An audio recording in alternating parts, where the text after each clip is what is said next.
Well, Kmele's been everywhere. I saw Kmele in a clip we're running. Well, might as well get to it now. I mean, I'm not that into AOC and Bernie. You were sitting next to this lunatic white lady who's been making the rounds, saying all sorts of terrible things about whites and Republicans. Like, that's her thing. I don't know who she is. She's from the South, and she's like made her name by trying to say, like, I'm like the white racist Republican whisperer, even though she's always been a Democrat. She wants us to claim she's deep in these Republican circles and has got all the goods on the right wing. Poor Kmele got dragged into this because he was sitting next to her or near her. And this happened. I'm a white woman that has lived in a red state my entire life. And I can tell you, when I'm around white people, they test the racist water. They test it on people like you all the time. And they'll try to say off-color things. I put my hand up. It absolutely happens. And you're fortunate that maybe you haven't experienced this. Can I just say, literally this August, a white person said the N-word in front of me. This is that woman who chimed in is the one who's like, why didn't anyone ask me how I feel about, what was it, tariffs or something? I can't remember what it was. Like, because no one gives a shit. Your opinion is totally irrelevant to us. That's why. But I love your facial expression, Kmele. Like, what? Arched eyebrow. I'm an active listener. At least I'm not trying to interrupt her. Yeah. Like, what circles is she hanging out in? Because unlike this Jennifer Welch, I actually am surrounded by Republicans all the time, and I've never heard anybody test the water. And what does it even mean? Like, in my mind, testing the waters is like when you're trying to score drugs and you're like, you party? You know, this is how I imagine it would be done. I don't know. I've never done a drug other than booze. Really convincing. That's what Megyn is that not it? I feel like that's water testing. No, it's exactly what it is, Megyn. Interesting. Yeah. You know, at some point in the exchange, she did kind of suggest that, you know, they may only suggest that they're joking. They're kind of telling jokes. No, they're jokes. Like, sometimes people they're actual jokes. Sometimes they do that sort of. What do you like? As if there's like a circle of whites. It has to be south of the Mason-Dixon, and they get together around like the backyard barbecue, and they're like, I can't even think of what to say. All I can think of is this racist. I heard this racist story of this girl trying to get somebody to say the N-word by saying, finish this sentence, salt, and are they going to do the entire and then it's song? Bad. I'm just trying to think of like, what circles is she walking around in? You know what I mean? It's like, people aren't saying that. No, they're not. How do you dip your toe in the racist water to see if other people are going to blurt out with, yeah, something super racist. Thank God you tore the label off so we can get this started. Well, I'm going to answer this for Kmele because I know he wants to go back on the show and be. I just want to be ecumenical. Yeah, ecumenical. I am not ecumenical. I'm always being nice about these people you're across from. Here is what happens when that happens with her. It never happens. She's making it up. Right. That does not happen. Like, this is, do you know our friend who's the famous liberal podcaster? Let's test out some racist jokes with her and see how we can go. You know what I mean? It's a plausible thing. Like, well, I like your podcast, but I have a joke about some Mexicans. It's like, what? That's not happening. Goddamn, stop. And if it is happening, you should not keep those people around. Don't invite them over anymore. Where are you hanging out? Like, that's where it make. Well, my how do you? I don't even, like. I'm not even sure what she's talking about. Like, what? How are they even edging up to it? Like, she's such a lunatic. It could be like, anyone want some watermelon? She's like, oh, here it goes. They're back at it. No, actually, there's watermelon and hot dogs in the backyard. Help yourself. I'm just saying, like, she's a lunatic. This person. Here she is with Cory Booker, of whom she's not a fan. Here, watch.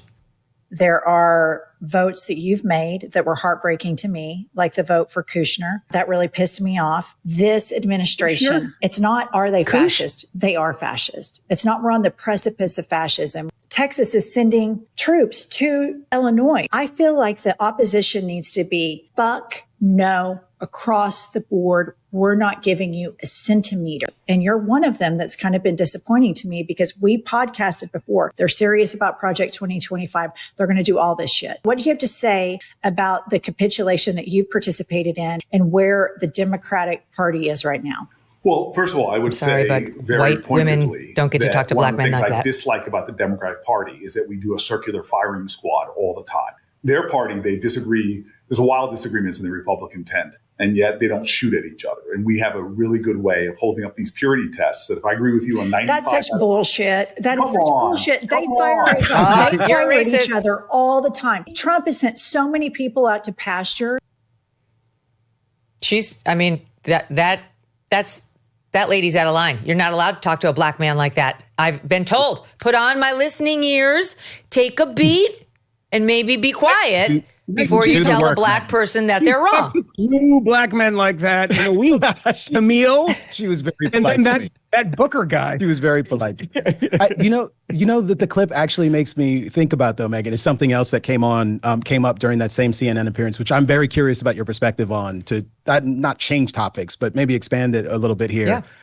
Why aren't, or do you think it would be feasible for Democrats to try and work with the administration on various immigration issues to perhaps try and find a way to more peaceably execute these deportations? Do you think that the administration might be open to that? Do you think that that might be a constructive move for Democrats? I mean, I've often heard people reflect on the fact that Barack Obama deported lots and lots of people, way more people than that was Trump in the town hall. But the fact that he managed to do that without deploying the National Guard actually seems really important too. And maybe Democrats could build some bridges, could actually build up some equity amongst voters and show their reasonableness on an issue that a lot of Americans are actually fine with respect to assumes facts, not in evidence. But do you think if Democrats were to reach out, that there might be an opportunity for them to work with the administration? I definitely think Trump would 100% work with them. He's so bipartisan. Like he would be like great. He loves counting these wins and being like, see, this person and I were together. Look at the prison reform he did in Trump 1.0. That was with Van Jones. I mean, he's totally fine working with people across the aisle. It's the Democrats who won't do it. It is, let me give a simpler case. Husband and wife get divorced. They fight like animals toward each other. They're the nastiest two humans can be to one another, notwithstanding the fact that they have children with whom they need to share custody and, split time and drop them off and pick them up and see each other. And they turn the kids against each other, and they know it's very damaging for the children to pass negative messages through them to the other one, but they do it. They fight in front of them. And the judge or the, custodial guardian ad litem will say, please, please, please. It's like Judge Judy used to say, you have to love your child more than you hate your spouse. Please behave better. And they can't do it. Why? Because their emotions run so high toward this person. It's a hatred. Or like, I can't help myself. That's how they feel. They can't, even for their beloved child, they can't get it in check. And that is the Democrats and Donald Trump. Like, I've had so many Democrats say to me, it's like a relationship with Hitler or, one of his top lieutenants, where your character is defined and will forever be defined on whether you stood up. So there's no working with, there's no calming down and, getting yourself out of that trance. Same way the husband and wife can't do it, neither can these Dems. They will not be working with him. That's my take. I think also, though, there is immigration enforcement is a presidential issue at this point. It is the executive, starting really with Barack Obama when he did DACA, which was a huge executive power grab. I'm going to just say these 4 million people are exempt from immigration enforcement. He had his pen and his phone. Donald Trump has used the pen and phone more than any president since FDR and bragged about it. And he keeps getting larger and larger mock pens to do this. But presidents are enforcing law. And so there's less actual material for Congress to work with a president on this. And meanwhile, this president is enforcing law in a pretty aggressive way. He's deploying ICE against the wish, or deploying the National Guard against the wish of mayors and governors. And ICE is out there doing very, very aggressive raids in masks, oftentimes, or at least enough that we've seen on video footage of American citizens in many cases. And so, of course, Democrats in those cities are going to react negatively to it and not going to be thinking like, this is the time for bipartisan immigration reform. That's just not how that's going to work. But I think to Megyn's point, they have to wear the masks. They're getting doxxed, and there are actually bounties out on them now. You'd be an insane person to be an ICE officer. Now, you don't think what? Yes, they do. Easy for you to say. It's true. It's easy for me to say. Easy for you to say. You're not risking your life every day, actually just trying to clean up Joe Biden's mess with children at home. And these people literally putting a bounty on your head. They are actually putting bounties on their heads. That literally just happened with these gangs. And the head of the Border Patrol just had a $10,000 bounty put on his head. It goes up to $50,000 now. Why wouldn't they wear a mask? They don't need to show their face. They know it's ICE. They're armed. They're wearing ICE jackets. They just don't need to show what their particular face looks like. Yeah, just on the issue of the kind of bipartisanship, to your point, Megyn, it's funny because what you're referencing is just happened in the clip that you showed. This woman, that weird skeletal woman who was talking. Have a burger. You'll be happier. I'm trying to describe. I don't like when people don't look healthy. It's just me, okay? I'm for women. I am not a toxic man. I'm for women. What does she say in that deranged soliloquy that is supposed to be a question? She says, and this is how you prevent people from working together, to Megyn's point, is you say that it's not as if we're on the precipice of fascism. We are in full fascism. That if this dummy had any idea what fascism actually was, would mean that she didn't have a show in which she talked to an opposition politician, which doesn't happen in fascism, dummy. I mean, the fascism is just evident by appointing Jared Kushner. That's obvious. Yeah, you mean Kushner, Jared Kushner.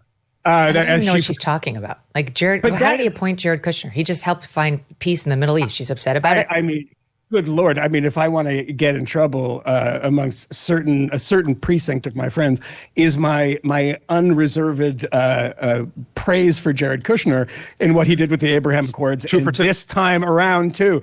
Give the guy some credit. They mocked him for saying, I read 25 books on the Middle East. Maybe you guys should read 26. Because they were the right books. Wait, I've got one more Jennifer Welch for you. I got one more for you. Speaking, that's the lady. That's the undernourished lady, angry lady, apparently with all the racist friends. You tell me, this sounds a little racist too from her. She's ripping on JD Vance. I believe this is because he was like, those guys, those so-called young Republicans who had the racist text chain with the ridiculous comments that was outed yesterday by Politico.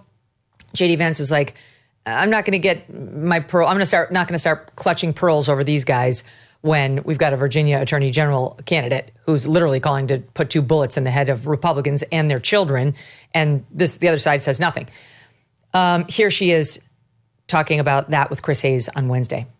He is married to a woman of Indian descent. Yes. He has mixed race children. Yes. So to all of the MAGA voters out there, if this man will not defend his wife and will not defend his kids, do you think he gives a crap about you or anything to do with you? She's mad that JD didn't get offended more by a bunch of 22-year-old knuckleheaded losers in some text chain, private amongst them, saying racist things. She's mad he didn't stand up for his brown wife and his mixed race children as their knight in shining armor because Usha Vance needs to be protected from all of her Supreme Court clerkships. I mean, like, they can't understand a world in which a person is like, it's whatever. I don't need to comment on every stupid comment that's made by somebody in my party. However, you Democrats do need to comment in the Virginia race involving one particular candidate who is on the record as admitting to having said he wants Republicans to die along with their children. Seems like a much bigger deal. Why do these Democrats always do this? They always bring up the fact that he has a mixed race children and an Indian wife to somehow require more of JD Vance. Yeah, actually, she mentioned the same stuff during that appearance on CNN that we had together as well, and used this phrase like his brown children, which during the appearance, I actually suggested that was probably not appropriate and was something that she should avoid. But I do also think that JD, right to call out the hypocrisy, as you just highlighted as well, but his comments about this have not been particularly good. And he entered into this fray voluntarily on X, didn't do it in a particularly eloquent way, and then the next day further compounds the problem for himself by commenting on it further, saying things like, I will tell my kids not to post things online because if you post things online, that's very bad for you. No, that's not really it, JD. Buy gold and get free silver. That's right. For every $5,000 purchased from Birch Gold Group this month in advance of Veterans Day, they're going to send you a free patriotic silver round that commemorates the Gadsden and American flags. Look, gold is up over 40% since the beginning of this year, and Birch Gold can help you own it by converting an existing IRA or 401k into a tax-sheltered IRA in physical gold. Plus, they will send you free silver honoring our veterans on qualifying purchases. And if you are current or former military, Birch Gold has a special offer just for you. They are waiving custodial fees for the first year on investments of any amount. With an A+ rating from the Better Business Bureau and tens of thousands of happy customers, consider diversifying your savings into gold. Just text MK to the number 989898 for a free info kit and to claim your eligibility for free silver with qualifying purchase before the end of the month. Okay, before the end of the month. Again, text MK to the number 989898. Message and data rates may apply. Thanks so much for watching. If you like what you just saw, hit the subscribe button for more clips and full episodes.